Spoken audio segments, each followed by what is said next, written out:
Guys আমরা চলে এসেছি ধামাল আড্ডায়। মেলা লাগছে তো মুখ দেখা না তোর বউকে ফোন করবো এখনই আমি। Hello guys, good morning and welcome back to my channel Sinha lifestyle. আমি এখন যাচ্ছি কোচবিহার, আর কোচবিহারে যাওয়ার পথে দেখলাম আকাশে খুব সুন্দর রামধনু উঠেছে। তো আমি একটা ভিডিও ক্লিপ নিয়ে নিলাম। তারপর আমি চলে গেলাম ভাগ্নির বাড়িতে, ভাগ্নিকে নিয়ে আবার চলে আসলাম সাগরদিঘির পাড়ে, দেখতে পাচ্ছ।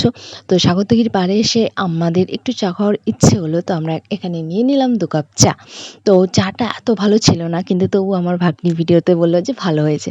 যাই হোক, কোনো ব্যাপার না। এখন আমরা অপেক্ষা করছি গোপালের, কারণ গোপালের আজকে জন্মদিন, তাই আমরা সেলিব্রেট করব সবাই মিলে। তো ওর অপেক্ষায় আমরা আছি, ও কখন আসবে। কতক্ষণ ধরে আমাদের ওয়েট করাচ্ছে যে আসছে আসছে, কিন্তু এখনো আসছে না। মুখ দেখা না তোর বউকে ফোন করবো এখনই আমি। বার্থডে বয় গাইস, দেখতে পাচ্ছ। এখন আমরা কেক কাটবো, দেখা কেক নিয়ে আসছি আমরা এই বার্থডে বয়ের জন্য। এরপর সাগরদিঘির পাড়ে আমরা অনেকক্ষণ ধরে আলোচনা করলাম যে কোথায় যাওয়া যায়, কোথায় গিয়ে কেকটা কাটা যায়। তারপর ভাবলাম যে আমাদের উত্তরবঙ্গের ক্রিয়েটার বং মিডিয়ার নতুন একটা রেস্টুরেন্ট খুলেছে, তো সেখানেই যাওয়া যাক, সেখানকার খাবার আজকে টেস্ট করা যাক। তাই আমরা তুরসা রিভার ক্যাফেটেরিয়া পার করে, তারপরে যে দেখতে পাচ্ছ বনভোজন, এটা একটা বনভোজন রেস্টুরেন্ট, এটা পার করে, এটাও নতুন দিয়েছে, 1 সপ্তাহ হলো জাস্ট। তো এটা পার করে আমরা চলে এলাম বং মিডিয়ার রেস্টুরেন্টে, মানে ধামাল আড্ডায়। তো চলো, দেখতে পাচ্ছ বাইরে থেকে নাজারাটা এরকম। রাত্রিবেলা আমাদের অনেকটা লেট হয়ে গেছিলো, প্রায় 9:45 বাজে আমরা তখন পৌঁছেছিলাম। তো ভিতরে গিয়ে দেখা যাক কেমন সাজিয়েছে। চলো আমার সাথে তোমরাও দেখো। আমি জানি উজ্জ্বল ভাইয়ের প্রোফাইল থেকে তোমরা তার রেস্টুরেন্টটা দেখেছো এবং তার লোকেশনটাও জানো, তোমরা দেখেছো বারবার, তাই আমি তোমাদের লোকেশনটা বলে দিলাম না।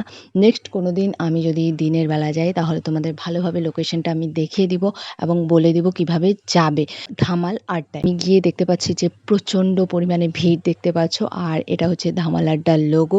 আর একটু বসার জায়গা নেই, আর এত লোকের মাঝে আমরা কিভাবে কেক টেক কাটবো, আমাদের একটু লজ্জা লজ্জা ফিল হচ্ছিল। চারিদিকে প্রচণ্ড ভিড়ে আমরা চলে আসলাম গাইস, কারণ আমাদের একটু নিজেদের কেমন লাগছিল, কারণ এত ভিড়ের মাঝে আমরা কিভাবে কেক কাটবো বা এখানে থাকবো কতক্ষণ জানি না, প্রচণ্ড ভিড়।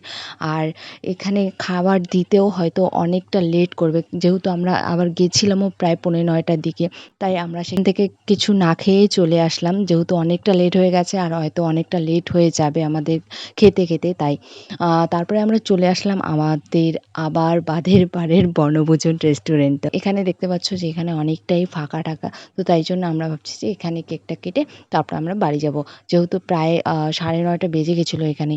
তো আমরা এখন কেকটা কাটছি, দেখতে পাচ্ছ। Happy birthday to you, happy birthday to you, happy birthday dear Gopal, happy birthday. অনেকটা রাত হয়ে গেছিলো, তাই আমরা হালকা পাতলা খাবার অর্ডার করেছিলাম, কিন্তু তবু আমাদের খাবার দিয়ে যাচ্ছে না, তাই পাশের থেকে এরা ভুলভাল কথা বলে যাচ্ছে। তো যাই হোক, আজকের ভিডিওটা এখানেই শেষ করছি গাইজ। ভালো লাগলে অবশ্যই লাইক কমেন্ট শেয়ার করে দিও, আর অবশ্যই আমার পেজটা ফলো করো অ্যান্ড আমার ইউটিউব চ্যানেলটি সাবস্ক্রাইব করে দিও। ফাইনালি আমাদের খাবার চলে এসছে, তো খেয়ে দিয়ে আমরা বাড়ি যাবো। Tata, bye bye.